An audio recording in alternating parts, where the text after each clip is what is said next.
Welcome back to the channel, everybody. Group 3, Carlyon Stakes Day. Race 1 is a 3-year-old handicap over the 1400 metres, and I've got commit on top for Blake Shannon, Michael Price, and Mick Kent Jr. I think that this horse is extremely hard to beat here. Yes, while drawing wide, probably looks a negative.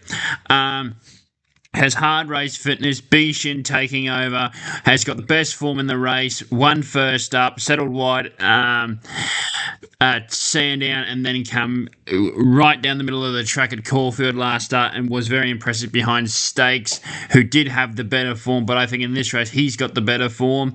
Vallis in for second, Mark Zara for Kieran Ma is a 1400 winner and on a wet track, so there's no query about him, but just a question of how far off Comet he'll be. Hydro Bomb has got probably the better form in the race, but needs to handle the wet track, though gets Stackhouse in the saddle. And Milson's Point, if he put his mind on the job, he'd take a fair bit of beating here, but he was pretty disappointing first up, gets the claim for James Johnston, but will he be able to use his draw? I don't think so.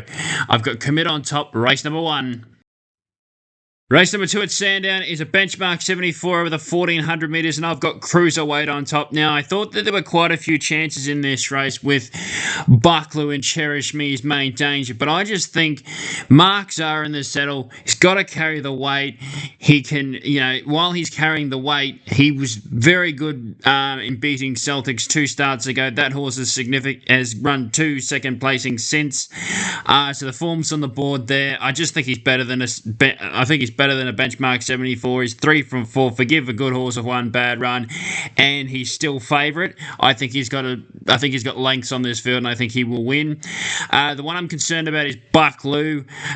Billy again for Paddy Payne. He's got to carry the top weight, and he was disappointing his last preparation, running 2/6, but he's returned well. His jump outs have been impressive, and he draws well. Cherish Me's hard race fit and gets a 2 kilo allowance for James Johnston's claim, bringing it down to the 56 kilos, but draws wide. And Hamza Bay in 4-4, but I'm with Cruiserweight in benchmark 74, race 2. Race number 3 is a 3-year-old handicap over the 2400 metres, and I think the OTI horses will stoush here, but I'm with Think Giant. I think that this horse is hard to beat here. The one query I will say is the wet track, though hopefully it's only a soft 6 by jump time.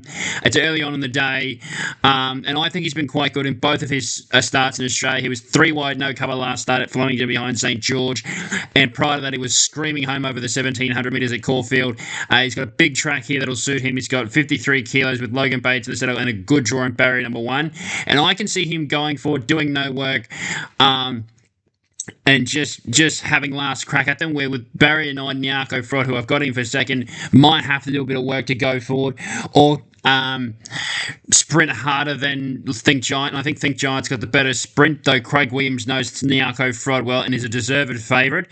Smoke and Romans in for third. Nyako Fraud beat this horse comfortably last start at Flemington, and Beach Pad in for fourth. Like I said, it's a 2-horse race between the 2 OTI runners. I've just gone with the better value, and who I think will improve out to the 2400 metres. Race number 4 at Sandown is a 3-year-old handicap over the 1500 metres, and this is my next best bet of the day. My best is in the next race, but I'm going with First Chorus here. Look, she just looks the one to beat, clearly. Long preparation, yes, but she's just in ripping form at the moment. Emily Posman takes the claim, bringing the weight down to the 53 kilos. Well in at the weights, a kilo below the minimum, and there's only 2 other horses that drew below, that get below the minimum with their claims, and that's Asver and St. Lawrence.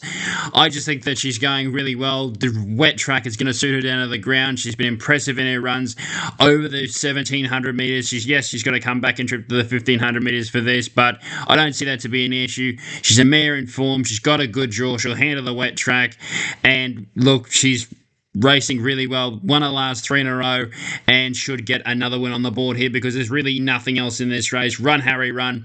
2 from 2 this preparation.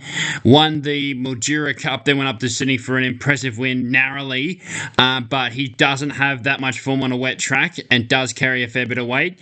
That's why I've got him for second, and Craig in for third. He hasn't done a lot recently, but he has had a significant amount of time off from racing. Blake Shin back in the saddle of this horse, and at his best, we know he's Group 1 competitive, so can run well, and just the deal in for fourth. But first chorus should be taking a race 4 at her mercy. Race number 5 at Sandown is a 1,000-metre race for the 3-year-olds, and I am with Incognito on top, and I hinted to this in the prior race that this is my best bet of the day. I think he's going to win this. He's drawn wide. Mark Zahra in the saddle. While he's only won the one race, why would Mark Zahra be jumping on if he didn't think he was a chance? Michael Freeman brings himself. If you've missed his jump outs in Sydney, go back and have a look at him because he's been flying home.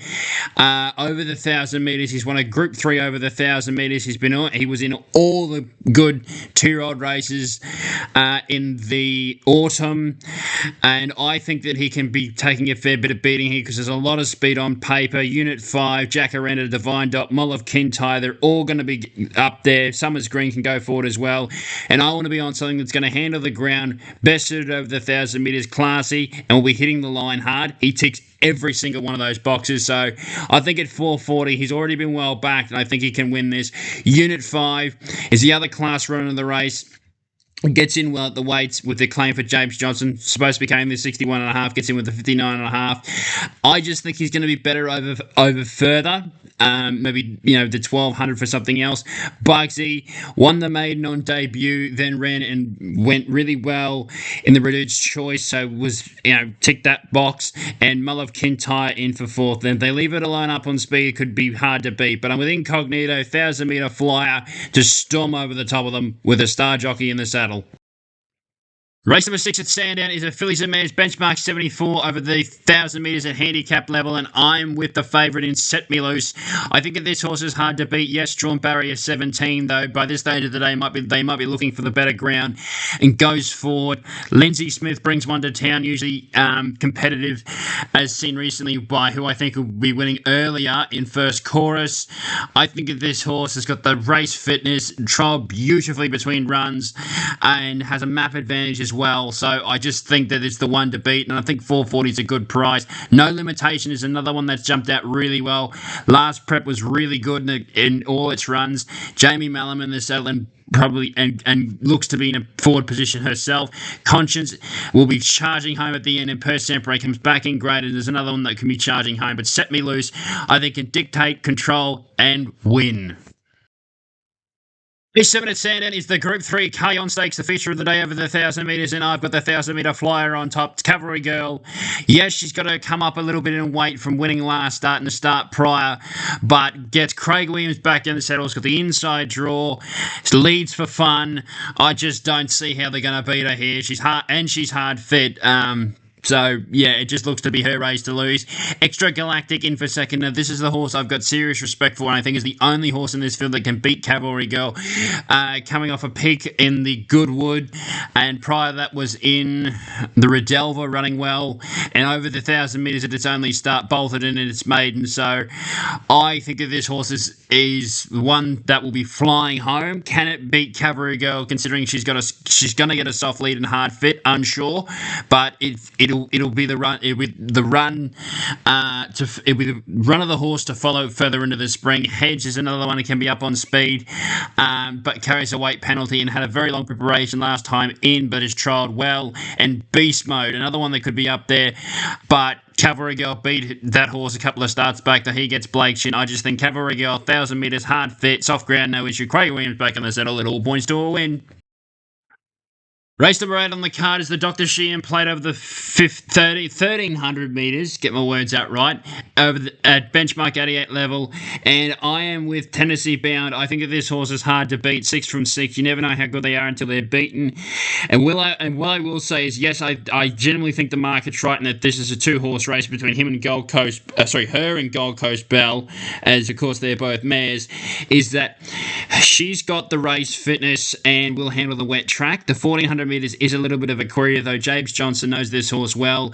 He knows he probably would have done his homework with Gold Coast Bell in the race, and I think that he's got the ability to start and stop them and take Gold Coast Bell's sprint out of her. So with that, I just think wet track falls in his favour. The 1300 metres shouldn't be an issue. Form Frank from her last start win in behaviour, coming out and winning since and beating a good one in High on the Hill. So it all leads to, I think, what's going to be another win in the picket fence for Tennessee BM. Don't write off Gold Coast Bell, though. She's a very good mare. Is a listed winner already, gets in here with no weight, 4 from 6, and the other 2 starts she's run second. So she's got to be in the market here, and as she is, but gets barrier number 1, and that could be tricky here, and could be in the worst possible ground. Victoria's Spirit in for third will be running well, and Bet Witchery, if she can find the form of her first up run, she's going to run well here. They probably suited on drier ground.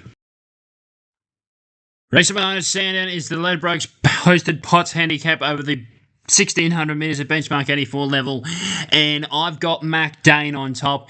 This horse has had a number of runs as preparation, though it's 6th up, hard fit, gets a good draw. Craig Williams has been tried over the 2000 metres twice in its preparation, hasn't worked. It was over the 2000 metres last start, comes back to the 1600 metres. It was very good in winning over that trip running second to first chorus over that trip, who I think will frank that for earlier in the day, and was very good winning first up, and has been mixing his form. But like I said, I don't think he runs 2,000 metres. The 1,800 metres is a bit of a stretch. He comes back to ideally what is his pet trip over the 1,600 metres. He'll handle the wet track. He's got a good draw, and he's got a jockey that knows him well. And in a race that there's a couple of queries on other runners, it's enough for me to put him on top. Lovely cut in for second, who's racing really well.